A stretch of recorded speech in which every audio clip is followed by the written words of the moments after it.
The fuck? What the? The fuck? Channel 1, it's Channel 1, Channel 1. With a statement from the National Weather Service. For the following counties, Eastern Pendleton, West Virginia. High wind warning in effect from 5 a.m. to 5 p.m. Friday. Southwest winds 25 to 35 miles per hour with gusts up to 60 miles per hour expected. The areas affected include Eastern Pendleton County.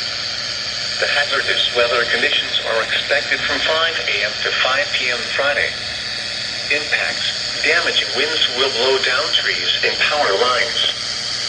Widespread power outages are expected.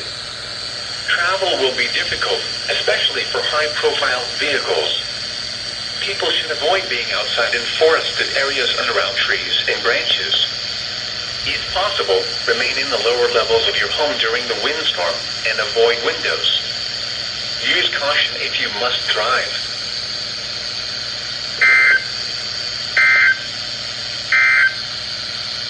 This is a statement